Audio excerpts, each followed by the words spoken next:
For 3,000 years, one civilization basically defined the ancient world. Seriously, think about that.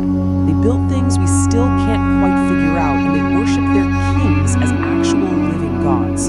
So today, we're going to dig in and explore how this unbelievable empire rose to such heights, and why, in the end, it all just disappeared.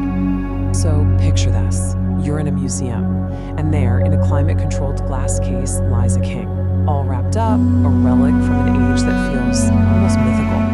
There's a little plaque, Pharaohs, some of the sun god, but it's so easy to forget that artifact, that thing, was once a man who held the power of life and death over millions of people.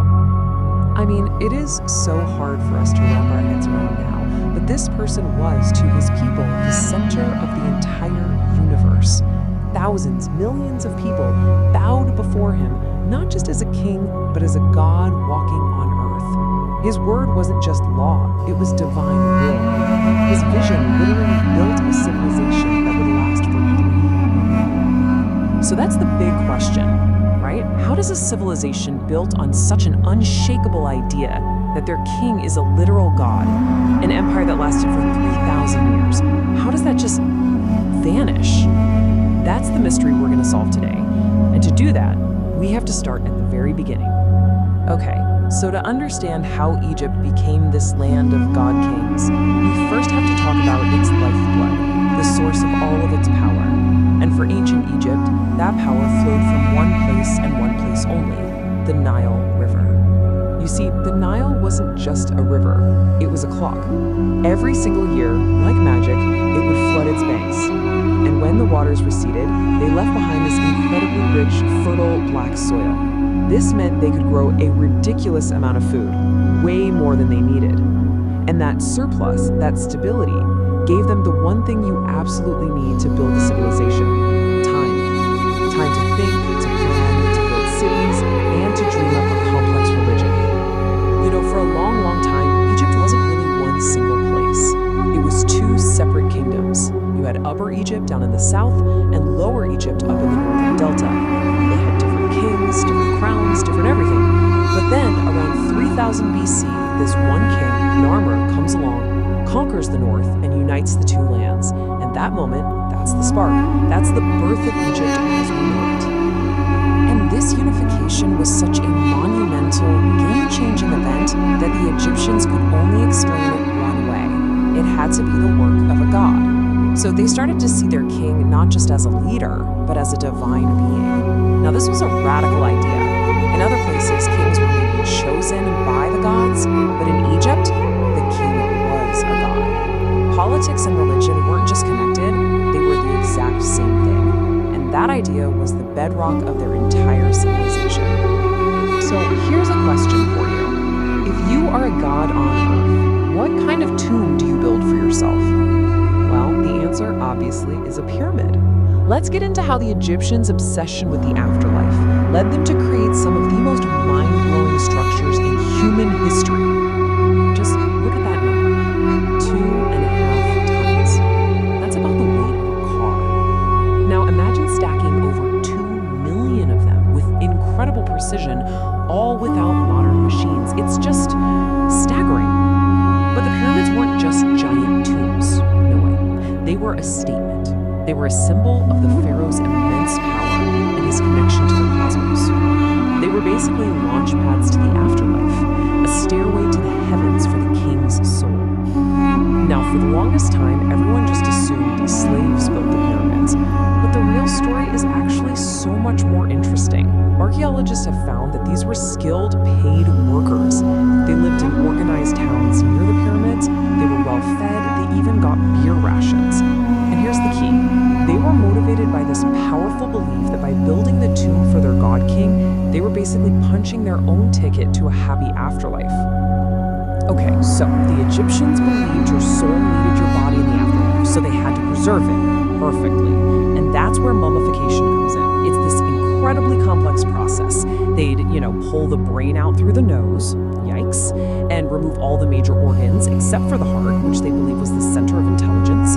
Then they'd dry the body out completely and wrap it in hundreds of yards of linen. The whole point was to make sure the body was a perfect unrecognizable home for the soul to return to forever. The history of ancient Egypt, all 3,000 years of it, wasn't one long, smooth ride. Not at all. It was a lot more like the Nile itself. You had these incredible periods of overflowing abundance, and then you had periods of drought and chaos. So let's look at the rise and fall and rise again of the great Egyptian kingdoms. So historians basically break down Egyptian history into three big, stable periods: the Old, the Middle, and the New Kingdoms. These were the golden ages, when everything was unified, prosperous, and they were building amazing things. But after each of these great kingdoms, there was a collapse. They call them the intermediate periods, and they were times of civil war, chaos, and total breakdown of central authority. So the end of the Middle Kingdom was a huge turning point. For the very first time, Egypt was actually conquered by outsiders, a people called the Hyksos. And they had superior military tech, like horse-drawn chariots, which the Egyptians had never seen before. This victory wasn't just a military defeat, it was a profound religious shock. It shattered their whole worldview. I mean, if your pharaoh is a living god, how on earth can he be defeated by mere mortals? The new kingdom that followed was Egypt's imperial golden age, but it was also a time of huge internal change.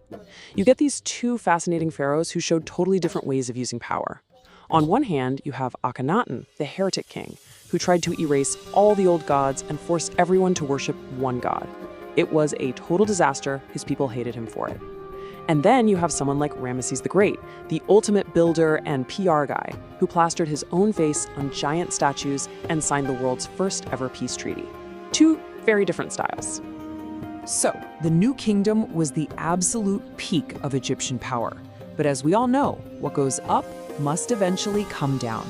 And now we're going to get into the long, slow decline of this incredible empire and the final dramatic act in its 3,000-year history. By the end of the New Kingdom, Egypt was really just a shadow of its former self. Its empire was gone, its wealth was dwindling, its economy was a mess.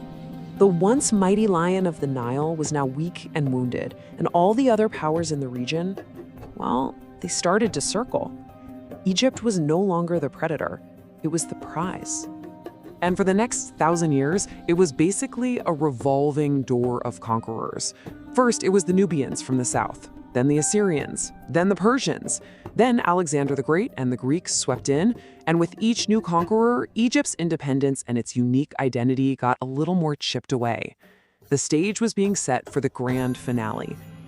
And that brings us to the last pharaoh of Egypt, an absolute legend, Cleopatra VII. She was brilliant, ambitious, and utterly determined to bring Egypt back to its former glory. She used her incredible intellect and charm to make alliances with the most powerful men in the world at the time, Julius Caesar and then Mark Antony. But it was a massive gamble that, in the end, didn't pay off. Look, Cleopatra was playing a high-stakes game of political chess. Her alliance with Mark Antony was her last best hope to keep Egypt independent from the growing power of Rome. But their combined forces were crushed by Octavian, the future Emperor Augustus, at the naval battle of Actium. And that was it. Game over. Rather than be captured and humiliated in a Roman victory parade, she made the famous choice to take her own life.